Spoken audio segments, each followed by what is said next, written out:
रमेश ठाकुर जी, अब एक मेरा बड़ा सिंपल सा सवाल है, एक दिल्ली वाला होने के नाते भी और जो आम लोग भी सफर कर रहे होंगे, अब दिल्ली में कोई ऐसा मुद्दा रह गया है जिस पर झगड़ा ना हुआ हो? नहीं, झगड़े तो मुझे लग रहा कोई ऐसा मुद्दा नहीं है। डेली एक ना एक पिटारे से निकाल के लाते, लेकिन जीनत जी कोई लॉजिक नहीं है उसका। लेकिन हाँ, ये जो ऐसे मुद्दे हैं जो कंट्रोवर्सी हो रही है आम आदमी पार्टी और बीजेपी के भीतर, ये सियासी है, तो इस पे लॉजिक नहीं है और इससे कोई जनता का कोई ज्यादा सीधा वास्ता नहीं है। वो इसलिए नहीं है, जनता को फ्री का पानी आपने वादा करा है, फ्री का पानी उनको मिल रहा है। हाँ, कहीं सीवर की दिक्कत है या फिर कहीं पाइपलाइन वगैरह की, वो भी एक कंप्लेन पे वो भी सारा हो रहा है। तो इसमें केजरीवाल साहब बहुत सीधे से बच के निकल जाते हैं। अब बात आती है कि इसको ऑडिट क्यों नहीं हुआ। हमारे मित्र शैलेंद्र जी भी कह रहे थे, बाकी लोग भी कह रहे थे। देखो, ऑडिट किसी भी चीज का होना, ये केजरीवाल साहब बहुत अच्छी तरीके से जानते हैं, बड़े अफसर रह चुके हैं IRS के, वो जानते हैं कि जब ऑडिट होगा उसमें अपना भी फायदा है, गड़बड़ियां कहाँ पे हैं, कहाँ पे दिक्कतें हैं और कितना फंड चाहिए, वो सारा पता चल जाएगा। केजरीवाल साहब क्यों नहीं करवा रहे, उसके पीछे वजह है। वजह ये है, ये जो क्षेत्र है, केजरीवाल साहब जानते हैं ये ऐसी गाय है जो दूध नहीं देती है, सिर्फ उनको चारा खिला रहे, खूंटे से बांधे हुए हैं। उनको पता है उनकी राजनीति दो मुद्दों पे चल रही है, जिससे इन्होंने सब जनता को पूरी तरीके से अपने पाले में घेरा हुआ है। वो है बिजली पानी फ्री का। अब जब आप फ्री में जो कोई भी चीजें देते हो तो आपका रेवेन्यू कहां से जनरेट होगा, नहीं हो पा रहा। यही वजह है। अभी मैं एक रिपोर्ट पढ़ रहा था थोड़ी देर पहले कि जो 14-15 के बीच में जो 627 करोड़ रुपए मुनाफा था, वो घटते घटते घटते घटते 15, 16, 17 में कम हो गया, बढ़ गया, फिर इस समय 72-73 तक पहुंच गया। तो ये चीजें बढ़ती रहेंगी। अब केजरीवाल साहब इस मुद्दे को क्यों टच नहीं करना चाहते? मैंने पहले बताया कि उनकी राजनीति इन्हीं दो मुद्दों पे सबसे ज्यादा घूमती है।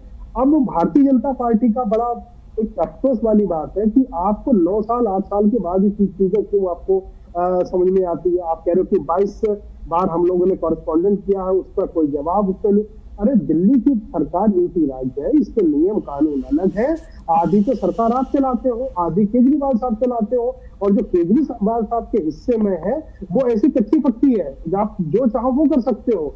आपने ऐसा कोई अध्यादेश या कानून LG के द्वारा लाके आपने ऑडिट क्यों नहीं कराया? आप जबरदस्ती भी करवा सकते, आप लोगों ने नहीं कराया।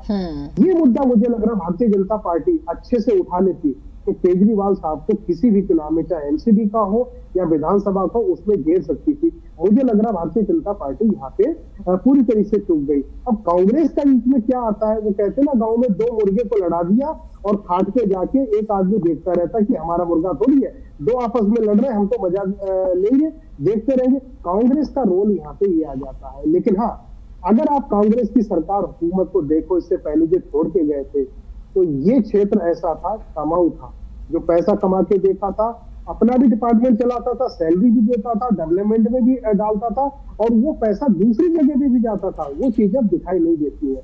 जीनत जी जब ये चीजें दिखाई नहीं देंगी तो जाहिर सी बात है, आप एक जूस की दुकान खोलो, फ्री में आपको सबको संतरा बांटते रहो, और शाम को जब आप गल्ले में खोल के देखोगे खाली है, तो दूसरे दिन आपके पास कहीं ना संतरा मिलेंगे, ना ही कोई आपको जूस मिलेगा तो ताकि चला पाओ।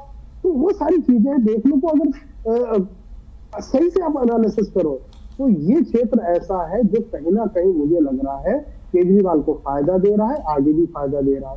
केजरीवाल साहब नहीं, बिल्कुल नहीं चाहते हैं कि इस मुद्दे को भी उठाए। भाई, इसके साथ में फ्री का मुद्दा एक और भी था कि वाईफाई हम लोग फ्री में देंगे, नहीं कर पाए। उनको पता है अगर 3 महीने भी हमने दिल्ली में वाईफाई फ्री कर दिया तो आदमी इस समय बिल्कुल खाली है या कुछ भी है, 1 MB या 2 MB 5 MB भी खर्च कर लेगा, तो उसका कितना लोड और कितना बोझ सरकार के ऊपर पड़ेगा, वो नहीं कर पाए। लेकिन ये मुद्दा है, चलता जा रहा है, धीरे धीरे चलता जा रहा है। मुझे लग रहा है जी इसके साथ साथ में अगर बिजली का भी अगर ऑडिट हो जाए और बिजली की भी चीजें सामने निकल जाए, मुझे लग रहा तबाही आ जाएगी, दिल्ली में तबाही आ जाएगी, सरकार हिल जाएगी पूरी तरीके से। ये कांग्रेस बीजेपी पता नहीं क्यों बैठे हुए हैं और क्यों हाथ पे हाथ रख के बैठे, इस मुद्दे की उन्होंने अब तक उठाया क्यों नहीं, देर क्यों नहीं करी। ठीक है।